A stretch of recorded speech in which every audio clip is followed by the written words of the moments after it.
Big boss ನಲ್ಲಿ ತುಂಬಾನೇ ಚೆನ್ನಾಗಿ ಮೋಡಿ ಮಾಡಿದಂತ ಜೋಡಿ ಅಂದ್ರೆ ಸೂರಜ್ ಮತ್ತೆ ರಾಶಿಕ್ ಅವರೆಲ್ಲರಿಗೂ ಕೂಡ ಇಷ್ಟವಾದಂತ ಜೋಡಿ. ನಿನ್ನೆ ಕೂಡ ಒಂದು ಈವೆಂಟ್ ಅಲ್ಲಿ ಭಾಗಿಯಾಗ್ತಾರೆ. ಸದ್ಯಕ್ಕೆ ಪವಿತ್ರ ಬಂಧನ ಧಾರಾವಾಹಿಯಲ್ಲಿ ಸೂಪರ್ ಆಗಿ ಸೂರಜ್ ಅವರು ನಿಭಾಯಿಸ್ತಾ ಇದ್ದಾರೆ. ಎಲ್ರಿಗೂ ಕೂಡ ಖುಷಿ ಆಗಿದೆ. ಯಾಕೆಂದ್ರೆ ಸೂರಜ್ ಅವರ ಒಂದು ಪಾತ್ರ ಇದರಲ್ಲಿ ದೇವ್ ಪಾತ್ರ ಇದೆಯಲ್ಲ, ಸಕ್ಕತ್ತಾಗಿ ಬರ್ತಾ ಇದೆ. ಎಲ್ಲರೂ ಕೂಡ ಖುಷಿ ಪಟ್ಟು ಇಷ್ಟಪಟ್ಟು ಸಹ ನೋಡ್ತಾ ಇದ್ದಾರೆ. ಜನರಿಗೂ ಕೂಡ ತುಂಬಾನೇ ಇಷ್ಟ ಆಗ್ತಿದೆ. ಸೊ ನಿನ್ನೆ ಒಂದು ಈವೆಂಟ್ ಹೊಸಪೇಟೆಯಲ್ಲಿ ಇರುತ್ತೆ. ಒಂದು ಈವೆಂಟ್ ಗೆ ಹೋಗಿರ್ತಾರೆ ಸೂರಜ್ ಮತ್ತೆ ರಾಶಿಕ್ ಅವರು ಜೋಡಿಯಾಗಿ. ಬಹಳಷ್ಟು ಜನರಿಗೂ ಕೂಡ ಖುಷಿ ಆಗುತ್ತೆ.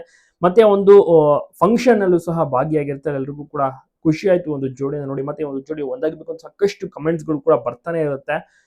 ಸದ್ಯಕ್ಕೆ ಪವಿತ್ರ ಬಂಧನದಲ್ಲಿ ಟೋಟಲಿ ಬಿಸಿ ಆಗಿದ್ರೆ. ಇನ್ನ ರಾಶಿಕ್ ಅವರಿಗೆ ಸಿನಿಮಾ ಅವಕಾಶಗಳು ಕೂಡ ಸಿಗ್ತದೆ. ಬಿಗ್ ಬಾಸ್ ನಲ್ಲಿ ಮೋಡಿ ಮಾಡಿದಂತ ಜೋಡಿ ಕ್ಯೂಟ್ ಕಪಲ್ ಅಂತೆಲ್ಲ ಹೇಳಿದ್ರು. ಮತ್ತೆ ಇವರು ತುಂಬಾ ಚೆನ್ನಾಗಿ ಬಿಗ್ ಬಾಸ್ ನಲ್ಲೂ ಸಹ ಕಾಣಿಸ್ಕೊಂಡ್ರು. ಬಿಗ್ ಬಾಸ್ ಸೀಸನ್ 12ರ ಒಂದು ಕ್ಯೂಟ್ ಕಪಲ್ ಅಂತಾನೂ ಸಹ ಕರೀತಾರೆ ಈ ಒಂದು ಜೋಡಿನ. ಮತ್ತೆ ಅಲ್ಲಿ ಬಂದಂತ ಅಭಿಮಾನಿಗಳೆಲ್ಲರೂ ಕೂಡ ಅಷ್ಟೇನೆ ಸಖತ್ತಾಗಿ ಸನ್ಮಾನವನ್ನ ಮಾಡ್ತಾರೆ. ಫ್ಯಾನ್ ಕ್ರೇಜ್ ತುಂಬಾನೇ ಚೆನ್ನಾಗಿ ಜನ ಕೂಡ ಸೇರಿರ್ತಾರೆ. ಎಲ್ರಿಗೂ ಕೂಡ ಖುಷಿ ಆಯ್ತು.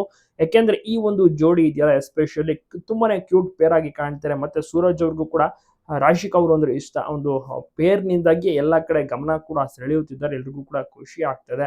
ಸೂರಜ್ ಮತ್ತೆ ರಾಶಿಕಾ ನಿಮ್ಗೂ ಕೂಡ ಇಷ್ಟ. ನೀವು ಕೂಡ ನೋಡ್ತಾ ಇದ್ದೀರಾ ಪವಿತ್ರ ಬಂಧನ. ಬಿಗ್ ಬಾಸ್ ಆದ್ಮೇಲೆ ಸೂರಜ್ ಅವರಿಗೆ ಒಂದು ಒಳ್ಳೆ ಅವಕಾಶ ಸಿಗುತ್ತೆ.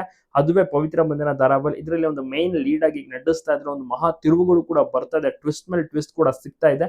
ರಾಶಿಕಾ ಅವರು ಧಾರಾವಾಹಿಯಲ್ಲಿ ನಡೆಸ್ತಾರೆ ಅಂತ ತುಂಬಾ ಜನ ಸಹ ಕೇಳ್ತಿರು. ಬಟ್ ಈಗ ಅವರಿಗೆ ಡೈರೆಕ್ಟ್ ಸಿನಿಮಾದಲ್ಲಿ ಬಂದಂತಹ ಕಾರಣ ಮನದ ಕಡಲು ಅಂತ ಒಂದು ಸಿನಿಮಾ ಮಾಡಿದ್ರು.